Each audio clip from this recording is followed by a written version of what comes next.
कहते हैं हमारे हिंदुस्तान के भाइयों को, हमारे मुसलमान भाइयों को और हमारे हम वतनी भाइयों को कि मदरसे की तालीम किस तरीके से होती है। पिछले साल हमने 20 साल पहले हमने यहाँ पर हमारे शिक्षण मंडल के सब सभापति और जितने के मेंबर थे सबको बुलाया था यहाँ पर। उन लोगों ने यहाँ की तकरीर और यहाँ के बयानात को सुनकर ताज्जुब किए और इतने खुश हुए कि हमारे दिल में आज तक दिलो दिमाग में बैठा हुआ था कि मदरसे की तालीम ये सिर्फ कट्टर मुस्लिम वाली तालीम है और यहाँ पर जिहादी पैदा की जाती है। लेकिन मौलाना की जो भी मेहनत थी, मौलाना के साथ में रियाज सर है और बाकी के असदीद है और यहाँ के अच्छे बच्चे हैं जिन्होंने अपने जो हुनर को और अपने तकरीर को पेश किया, जैसे कि आज जिन्होंने पेश किया संविधान के बारे में पेश किया, तिरंगा के बारे में पेश की, तो इस पेशगी को देखकर इतने खुश हुए कि हम भी हमारे बच्चों को ऐसे मदरसे में पढ़ाएंगे जहाँ पर ऐसी तालीम मिले। वहां पर उस वक्त के सभापति श्रीराम हादगे साहब थे, धनंजय जगताप थे, बहुत खुश हुए। और इसी तरीके से हम चाहते हैं कि हर साल हमारा जो यौम जमहूरियत है और यौम आज़ादी का दिन है इसी तरीके से मनाया जाए, जिसके अंदर बड़े पैमाने पर हमारे हम वतनी भाइयों और हमारे बच्चे के हुनर को और हमारी तालीम को देखें। आज बहुत कुछ कहने के बाकी नहीं रखा, क्योंकि हमारे मोदी साहब ने और हमारे जज साहब ने जो बताया कि मेरे भाइयों, हिंदुस्तान के ऊपर 350 साल तक हुकूमत रही है मुगलों की, जिसमें बाबर आए, बाबर के बाद हुमायूं और लेकर औरंगजेब और नवाब सिराजुद्दौला के साथ में बहादुर शाह जफर तक रहे। इन सब ने हिंदुस्तान के ऊपर हुकूमत की 350 साल तक। इसके पहले तुगलक सुल्तान आए, बहमनी सुल्तान आए, इनकी भी बड़ी पैमाने पर हुकूमत हिंदुस्तान के ऊपर रही, अफगानिस्तान से लेकर श्रीलंका तक। और यह हुकूमत थी, सिर्फ इसके अंदर कोई जबरदस्ती से दीन को फैलाया नहीं गया, लोगों को मुर्तद कर इस्लाम में दाखिल नहीं किया गया, प्रेशर से मुसलमान नहीं बनाया गया। ये जो इनकी हुकूमत थी सिर्फ हुकूमत थी, सत्ता संघर्ष था जिसको मराठी में कहा जाता है, दीन फैलाने का कोई जरिया नहीं था। हमारे हिंदुस्तान के अंदर दीन जो फैला है, यहाँ पे सूफी संत जो थे, यहाँ पर वलिया बुजुर्गानी दीन जो थे, इनके अखलाक को, इनके मामला को देखकर हिंदुस्तान के अंदर हमारे दादा परदादाओं ने इस्लाम कबूल किया। और आज हम यहाँ पर जो मुसलमान दिखते हैं, इन सबकी मेहनत है। वो हमारे अखलाक थे, हमारे मामलात थे, हमारे माशरात थे, और हमारे नबी सल्लल्लाहु अलैहि वसल्लम की जो तलवार की बुनियाद पर जो इस्लाम को फैलाया, वो तलवार थे अखलाक, मामलात, माशरात की। आज बड़े ताज्जुब की बात है कि तकरीबन 450-500 साल अफगानिस्तान से लेकर श्रीलंका तक मुस्लिम हुकूमत थी, इस्लामिक हुकूमत थी, हुकूमत चली क्यों गई भाई? उसके बाद आज हमारा जो दिन है, हम खुशी मना रहे हैं यौम जमहूरियत की, ये उसके पीछे की तारीख ये है कि पहले मुसलमानों की हुकूमत थी, मुसलमानों ने यहाँ पर कहीं भी धर्म की, जाति के नाम पर, मजहब के नाम पर जुल्म जबरदस्ती नहीं की। उसके बाद जब मुसलमानों की हुकूमत चले जाने के बाद जब यहाँ पर अंग्रेज आए, तो अंग्रेज की हुकूमत इतनी जुल्म सितम करने वाली हुकूमत थी कि यहाँ के पहले हुक्मरान मुसलमान और यहाँ के हमारे हम वतनी भाई जो हिंदू मजहब और बाकी के मजहबों की थे, उन सब ने मिलकर इस कौम को इस जुल्मी सियासत से अलग करने के लिए, इस जुल्मी हुक्मरान को यहाँ से भगाने के लिए जो जद्दोजहद की, उसे हमारे उलमाओं ने जिहाद फर्ज ऐन कहा था। और उस वक्त जो उलमाओं ने जिहाद किया था, जिहाद की, उनकी खून की, उनकी कुर्बानी की बदौलत आज हम यहाँ पर यौम जमहूरियत दिन मनाया जा रहा है। आज हमारी तारीख जो है, हमारी किताबों की तारीख में इनकी कुर्बानियों को, इनके जो दिए हुए पर इनकी जो जद्दोजहद को है ना, आज जानबूझकर बाजू को रखा गया। और हमारे भाई जो हमारे उलमाए किराम है, इनको भी ऐसा कोई प्लेटफॉर्म, ऐसा कोई व्यासपीठ नहीं मिल रहा जहां पर हमारे उलमाओं की, हमारे मुसलमान भाइयों की, दादा परदादाओं की कुर्बानी, उनके लहू से लहूलुहान हुई। हमारे दिल्ली की जो गलियां है, दिल्ली के पेड़ है, कहा जाता है दिल्ली में ऐसा कोई पेड़ नहीं बचा था जहां पर किसी उलमा को फांसी नहीं दी। इतनी बड़ी आजादी के अंदर मुसलमानों का किरदार है, इतना बड़ा मुसलमानों का रोल है, फिर भी जानबूझकर या अनजाने में यह हुकूमत है जो हमारे किरदार को, हमारे अहम जो हमारे जो 19 के अंदर रोल अदा किया है, उसको जानबूझकर दूर रखे। मैं आप सभी असाजिदा को और यहाँ पर जितने भी हमारे मेहमान खुसूसी और दिगर मेहमान, सबसे गुजारिश करूंगा कि हम सबको जरूरी है कि हमारे भाइयों ने, हमारे दादा परदादाओं ने, उलमाओं ने इस आजादी के लिए क्या कुर्बानी दी है, किस तरीके से किरदार निभाया है, इसको खुद भी समझे और लोगों तक भी पहुंचाए। ये बहुत जरूरी है, क्योंकि आज हमारे तरफ देखने का जो नजरिया है, ये नजरिया बहुत ही संशय का, डाउट का और बहुत ही गलत तरीके से देखा जाता है। मुसलमान आज कहा जाता है कि दंगेखोर है, दहशतवादी है, लेकिन हकीकत में हम ये लोगों को बताने में नाकामयाब हो रहे हैं कि ये मुसलमान का खून है जिन्होंने आजादी के लिए दिल्ली में और दिल्ली से हिंदुस्तान, पूरे हिंदुस्तान में हमारा खून बहा है। हमारे उलमाओं ने जद्दोजहद की है, हमारे उलमाओं ने लड़कर सब, और उलमा के साथ साथ हमारे भाई भी है।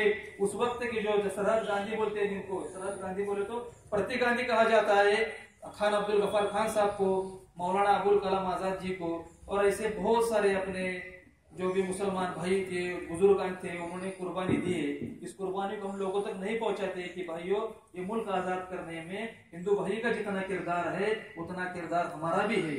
ये मुल्क हमारा भी है। ये मुल्क के साथ मोहब्बत हमने भी की है और हम करते हैं और करते रहेंगे, क्योंकि हमको नबी ने बताया है जिस मुल्क में रहते हो, पलते बढ़ते हो, उस मुल्क से मोहब्बत करो।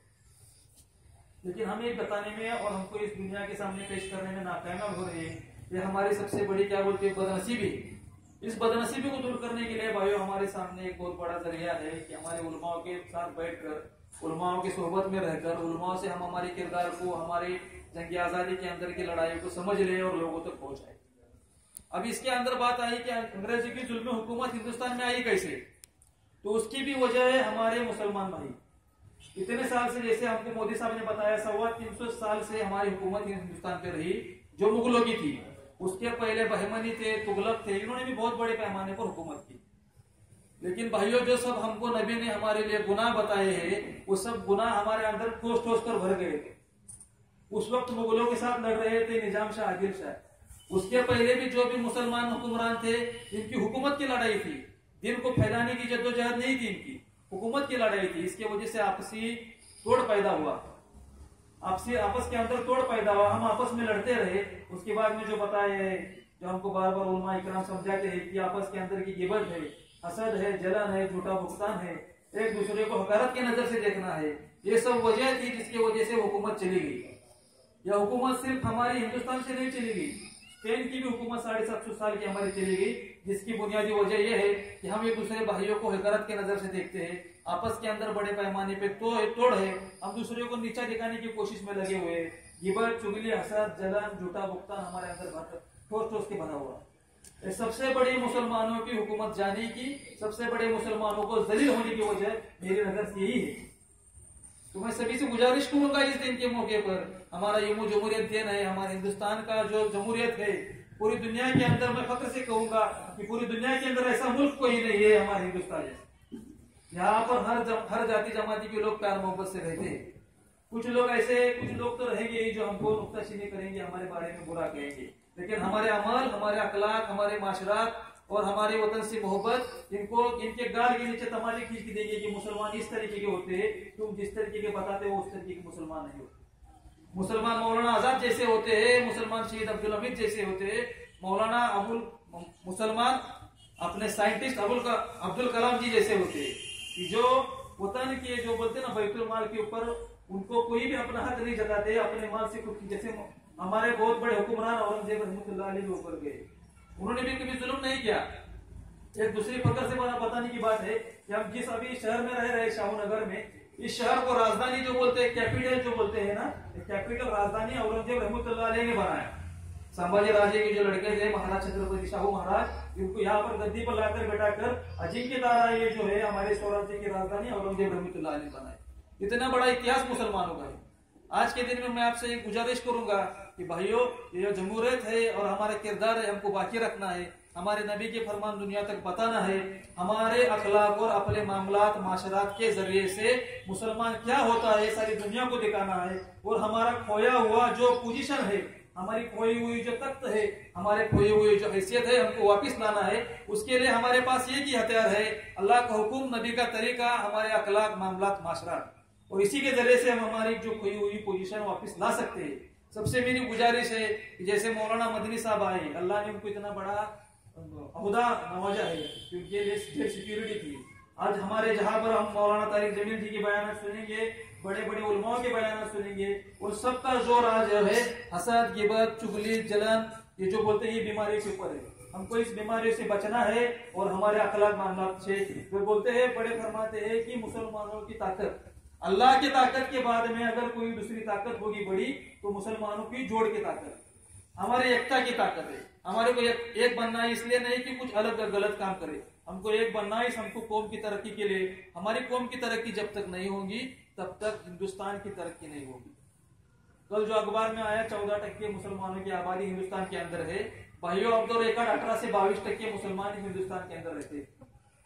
जब तक इतने बड़े पैमाने पर जो हमारे एक मजहबी भाई है, मुसलमान भाई है, हमारी अगर तरक्की नहीं होगी तो हिंदुस्तान की तरक्की होगी क्या? जब 4 चक्की की गाड़ी चल रही है और एक चक्का पंक्चर है उसका, तो गाड़ी मंजिल मकसद तक पहुंचेगी क्या?